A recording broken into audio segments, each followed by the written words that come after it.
Chaque année, de nouveaux projets de développement territoriaux en agriculture biologique voient le jour. Leur but, améliorer l'environnement, créer des emplois, assurer l'approvisionnement de la restauration collective ou encore dynamiser la vie locale. Menés par des animateurs de projets, leur réussite dépend souvent des synergies entre les différents acteurs, agriculteurs, élus, environnementalistes ou encore consommateurs.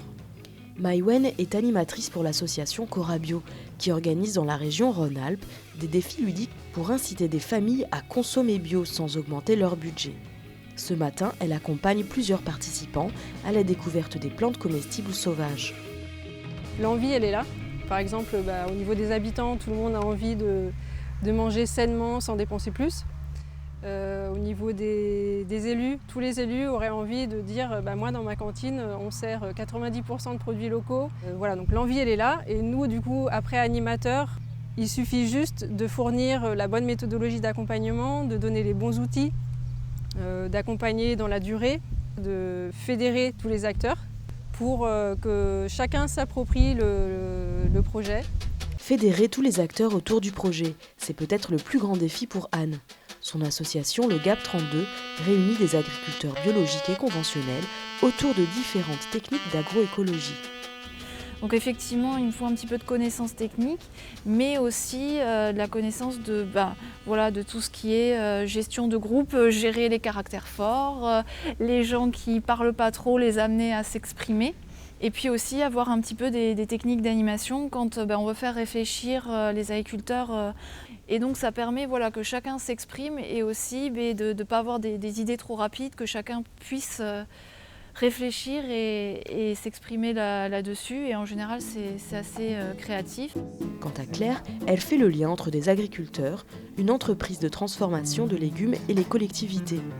Le projet qu'elle anime en Vendée supervise toute la chaîne, allant du producteur au consommateur. Quand on va vers le bio, on essaye de remettre du sens dans l'assiette.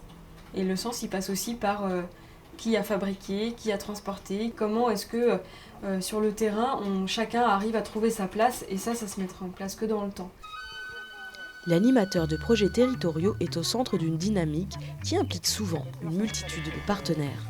À Correns, c'est toute une commune qui s'est mobilisée pour donner naissance au premier village bio de France. Stéphanie a géré Loulabo, une association créée par la municipalité pour fédérer et favoriser les initiatives de projets multisectoriels. C'est peut-être cette diversité qui fait le sel de ce métier. Le métier d'animateur, c'est un métier humainement extrêmement enrichissant. Parce qu'en général, sur les territoires, on est confronté à des publics, à des profils, à des compétences extrêmement différentes, à aussi des priorités qui peuvent être non seulement différentes, mais aussi des fois contradictoires.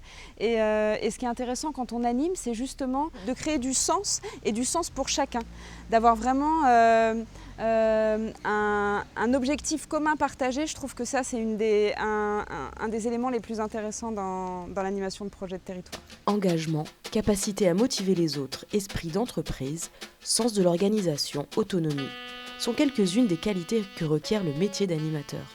Au centre de ces compétences, il y a notamment les connaissances environnementales, la capacité d'organisation et de rédaction, la capacité à animer des groupes de personnes. Toute la difficulté, elle est là, c'est de regrouper les personnes autour d'un projet commun et que ce projet reste bien un projet commun et pas le projet de certaines entités qui participent à ce développement-là.